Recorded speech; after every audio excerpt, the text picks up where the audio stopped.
and environmental impact analysis. And then as we progress, other topics as a result of this conference will also be included. Oops. And these are the 3 proposals that were submitted so far. Sodium borohydride, which you heard from Yingwu, Millennium Cell, and Jan Bjorn Skulason. And we show the contact information here. If there's additional expertise, the whole goal is to try to leverage expertise to accelerate research in these areas. The second one was proposed by Australia with Bjorn Haubach from Norway and Craig Jensen from the US as collaborators. And that was on lithium-based complexes for hydrogen storage, novel synthesis methods, not just ball milling, as well as characterization, better understanding the mechanism, and we have the contact information there. And then finally, the third pre-proposal that was submitted was by the Russian Academy of Sciences. Vasily Borisenko is here, as well as Dmitry Dunikov. And there the concept was to demonstrate an integrated system with a 5 kilowatt PEM fuel cell and a solid-state hydrogen storage system based on metal hydrides and combined carbon and metal hydrides. So the idea was to look at thermal management, a purification unit, the effect of contaminants, durability and life cycle testing and so forth of the entire system, particularly thermal management issues. So these are just some examples of what have already been submitted and are in the process of being reviewed. And here's one that was proposed, and I'd like to ask if Joaquin can please stand up. And he's already been having discussions with some of you. This is a new program started by the EC. And finally, again, if you look at what Gary mentioned, we already have collaborations through the IEA Annex 17 activities. And the question now is, how do we effectively, we don't want to reinvent the wheel, how do we include these other countries that are emerging? How do we include new researchers in this growing area so that we effectively manage the resources and also the technical talent so we can more rapidly move forward? So we thought it was a good idea to consider some way of connecting these two activities, not duplicating, not having another set of international meetings, and really use this activity that's gone on for decades now as a role model. So the next steps would be to follow up in later on this year and early next year with both the IPHE and the IEA. And as you know, there have been a lot of discussions on what's going to be the outcome of IEA Hydrogen Implementing Agreement Annex 17 task.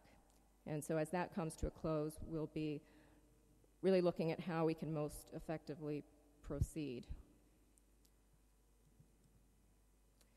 And then finally, I think, again, this is really the first step, and it's very similar to other conferences in terms of providing a baseline, but I think as Alan McDermott emphasized, and it's not too often, I think, that you get to interact with the Nobel Prize winner for so much time, that it's not always the case when you go to a conference that you have good follow-up. So what we're trying to do is provide an opportunity so that we have concrete guidelines and encourage the community to provide us with feedback, and we'll hope to keep all of you informed as we progress and have follow-on meetings.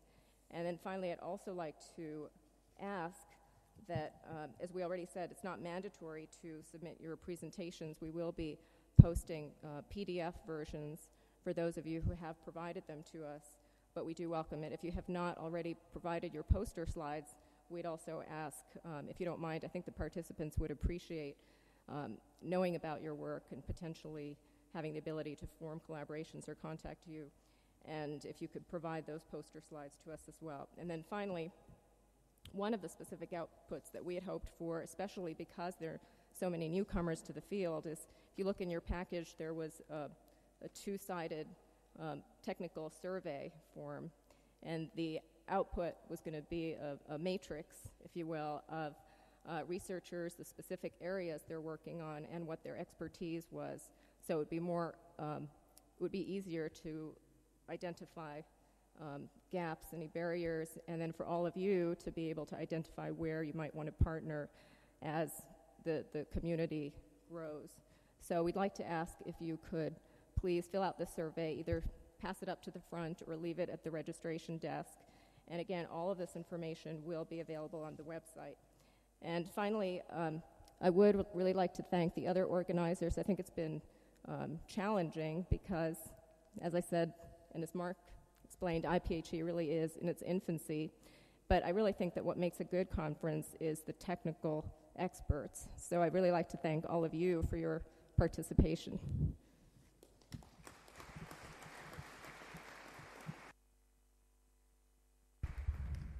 Only one or 2 minutes. I would like to thank Paola, Giulietta, and Gloria for the Ministry of the Environment Italy for their support, Jessica and Susanna from the Lucca Agency, Barbara and Kevin from the ECI, hostess there, person in charge of our safety here, technical staff. They did a very good and an excellent job.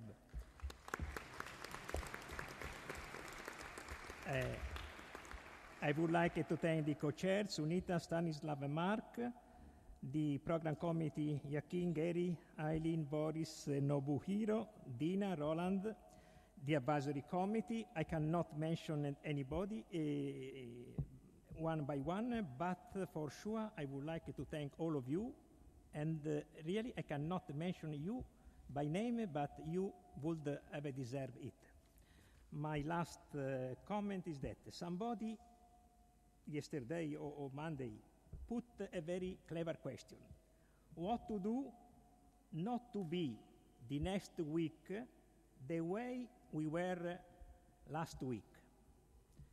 That is a very important, very crucial question.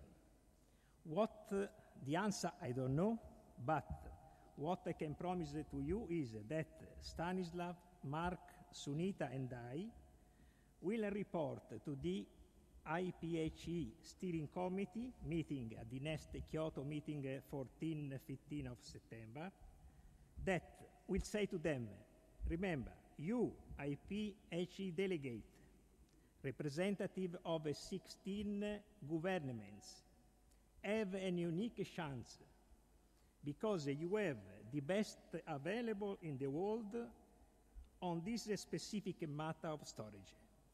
Please use them at the best. Thank you very much.